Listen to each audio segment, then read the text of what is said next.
ne faut pas oublier que Venise s'appelle la Santa Città au XVIIIe siècle, du temps de Canaletto. C'est-à-dire que c'est la ville sainte. Pourquoi la ville sainte? Parce qu'elle est flanquée, si j'ose dire.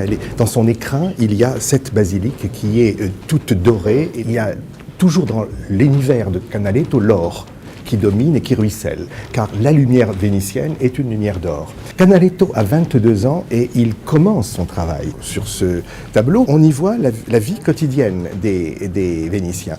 Et on voit qu'à l'époque, il y avait donc tous ces marchands ambulants qui, sous des dés ou des tentes de fortune, eh bien, vendaient à la fois des fruits confits, des petits livres, des papiers dominotés, des parfums, des éventails, des objets familier. C'est peut-être ça son génie. C'est le souci de l'observation et le souci du détail. Finalement, Canaletto est le premier védoutiste qui va prendre le parti du journalisme. Parce qu'avant, il y avait effectivement des védoutistes qui existaient, mais qui considéraient que le paysage était une forme un petit peu secondaire. Et ils appréciaient plutôt le motif central qu'ils voulaient désigner, une fête, un personnage, par exemple. Tandis que Canaletto va s'occuper spécifiquement du détail. Ce n'est pas une carte postale, ce n'est pas une cartolina, mais c'est une veduta qui est familière.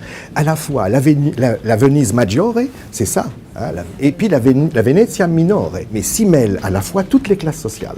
Et c'est ça qui est intéressant, c'est que Venise, à l'époque, en 1722, elle n'est pas encore dans sa déchéance totale. L'ostentation, la pauvreté, le luxe, les façades luxueuses, et aussitôt derrière la pauvreté, eh bien, tout cela est mêlé et appartient à la spécificité de la ville.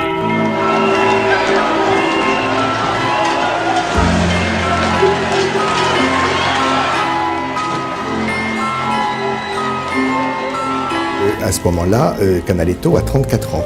Et par rapport au tableau précédent que nous avons vu, il va vers ce que nous savons de Canaletto, c'est-à-dire la rigueur architecturale, le travail, le souci du détail, etc. Canaletto travaillait à ce moment-là très précisément avec la fameuse camera oscura, c'est-à-dire avec la chambre obscure, cet appareil d'optique qui lui permettait de calquer les vues qu'il souhaitait. Mais c'est ça qui est intéressant, c'est qu'il ne voulait pas prendre une vue fixe, mais il présumait le regard du visiteur. Et le regard du visiteur, lorsqu'on se trouve en face de cet endroit, eh bien évidemment, il est comme ça, circulaire. Donc, il prenait plusieurs séquences dans la caméra oscura avec un miroir qu'il va bouger selon son désir et qui va se refléter dans une lentille qui elle-même va reproduire, donc sur le pupitre, sur la base de la boîte noire, va reproduire l'image. Il va prendre plusieurs plans. C'est-à-dire, pour ce tableau, vraisemblablement, il y a au moins 6 plans.